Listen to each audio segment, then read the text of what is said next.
चलिए जानते हैं दिन भर की सिलेक्टेड काम की बहुत ही महत्वपूर्ण 30 बड़ी खबरों को। लेकिन वीडियो को आगे बढ़ने से पहले अगर आप लोगों ने हमारे चैनल को अब तक सब्सक्राइब नहीं किया तो सब्सक्राइब करके नीचे का बेल आइकन को जरूर प्रेस कीजिए। प्रधानमंत्री नरेंद्र मोदी साल भी शारदीय नवरात्रि के दौरान पूरे 9 दिनों का व्रत रखेंगे। पीएम मोदी पिछले 45 वर्षों से नवरात्रि के व्रत का पालन कर रहे हैं और हर साल मां दुर्गा की विशेष पूजा करते हैं। हरियाणा के नूह में प्रचार अभियान के आखिरी दिन कांग्रेस सांसद राहुल गांधी काफी कूल दिख रहे थे, लेकिन बीजेपी और मोदी सरकार पर काफी आक्रमण कर रहे थे। उन्होंने कहा है कि आज एक बार फिर संविधान को बचाने की लड़ाई चल रही है। राहुल गांधी ने कहा है कि बीजेपी और आरएसएस देश के संविधान को खत्म करने पर तुली हुई है, हमें इसके साथ डटकर मुकाबला करना है। राहुल गांधी ने कहा है कि आज कांग्रेस पार्टी संविधान और लोकतंत्र को बचाने के लिए लड़ रही है। संविधान और लोकतंत्र बचेगा तभी तो गरीबों, किसानों, मजदूरों को अपना हक मिलेगा। फसलों के एमएसपी की कानूनी गारंटी समेत अन्य मुद्दे को लेकर फरवरी से धरने पर बैठे किसानों ने आज पंजाब में ट्रेनों का चक्का जाम कर दिया है। पूरे देश भर में किसान मजदूर संघर्ष कमेटी की तरफ से केंद्र सरकार और पंजाब सरकार के खिलाफ अपनी मांगों को लेकर 2 घंटे के लिए रेलवे ट्रैक को जाम को निर्णय लिया गया है। हरियाणा विधानसभा चुनाव के प्रचार प्रसार का आखिरी दिन है। उससे पहले नेताओं के बीच जुबानी जंग भी तेज हो गई है। इसी बीच बीजेपी सांसद अनुराग ठाकुर ने कहा है कि मैं राहुल गांधी, मल्लिकार्जुन खड़गे और भूपेंद्र सिंह हुड्डा से पूछता हूं कि जब वे हरियाणा में सत्ता में थे तो उन्होंने स्वामीनाथन समिति की रिपोर्ट क्यों लागू नहीं की। हरियाणा विधानसभा चुनाव प्रचार का आज अंतिम दिन है। पूरे चुनाव प्रचार के दौरान कांग्रेस जहां किसानों की नाराजगी, महिला पहलवानों के उत्पीड़न, अग्निवीरों का विरोध और संविधान बचाओ के नाम पर जनता को पटाने में लगी रही, वहीं बीजेपी ने हरियाणा में 14 साल पहले मिर्जापुर और 18 साल पहले गोहाना में हुए दलित उत्पीड़न को मुद्दा बनाने का प्रयास किया है।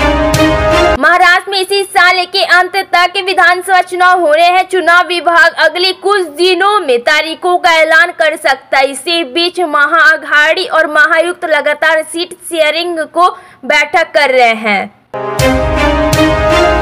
चुनाव रणनीतिकार से राजनेता बने जनसुराज पार्टी से सुतधा प्रशांत किशोर ने आज तक से बातें करते हुए बिहार की राजनीति में जातियों से लेकर नीतीश कुमार और लालू यादव के रोल तक हर पहलू पर बात की। महाराष्ट्र के उप मुख्यमंत्री और बीजेपी के वरिष्ठ नेता देवेंद्र फडणवीस के वोट जिहाद वाले बयान पर राज्य में सियासी घमासान खड़ा हो गया है। शिवसेना के सांसद संजय राउत ने फडणवीस पर निशाना साधते हुए कहा है कि वो देश को तोड़ना चाहते हैं। सुप्रीम कोर्ट ने आज जाति आधारित भेदभाव से जुड़ी याचिका पर अपना ऐतिहासिक फैसला सुनाया। अदालत ने कहा है कि जेल में निचली जातियों को सफाई और झाड़ू लगाने का काम सौंपकर और उच्च जाति को खाना पकाने का काम सौंपकर सीधे तौर पर भेदभाव किया जाता है और यह अनुच्छेद 15 का उल्लंघन है।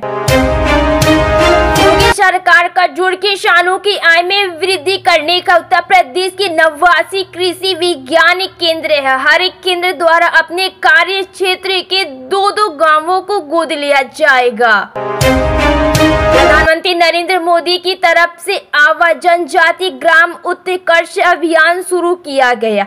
इस योजना का शुभारंभ पीएम मोदी ने झारखंड के हजारीबाग से किया है।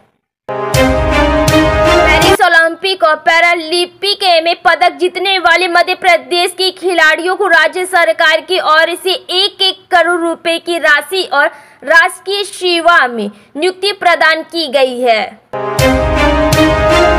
हरियाणा के शाहबाद विधानसभा क्षेत्र में आयोजित जनसभा को संबोधित करते हुए उत्तर प्रदेश के मुख्यमंत्री योगी आदित्यनाथ ने कांग्रेस पर हमला बोला। उन्होंने कहा है कि जो काम 500 सालों में नहीं हो पाया, जो काम ये कांग्रेस 60 साल में नहीं कर पाई, वो काम बीजेपी ने 2 साल में कर दिया।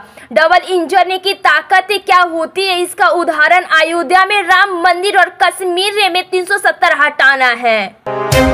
झारखंड विधानसभा चुनावों को लेकर अब राज्य में सियासी पारा चढ़ने लगा है। विपक्षी party Bharatiya Janata party BJP जहां हेमंत सोरेन सरकार के खिलाफ मोर्चा खोला, वहीं सत्ताधारी इंडिया गठबंधन में अब सीट शेयरिंग से लेकर मुख्यमंत्री पद तक को विवाद शुरू हो गया है। हरियाणा विधानसभा चुनाव के आखिरी दिन सीएम योगी आदित्यनाथ ने एक बार फिर से नशे के कारोबार और माफियाओं को लेकर निशाना साधा। उन्होंने कहा है कि ऐसे लोग देश को निगल लेना चाहते हैं। चुनावी राजनीति का प्रशांत किशोर ने बिहार में अपनी पार्टी की घोषणा कर दी है, जिससे 2025 के विधानसभा चुनाव में उनकी भूमिका को लेकर चर्चा हो रही है। प्रमुख दलों ने विशेष तैनाती किए हैं जो कि पीके की गतिविधियों पर नजर रख रहे हैं।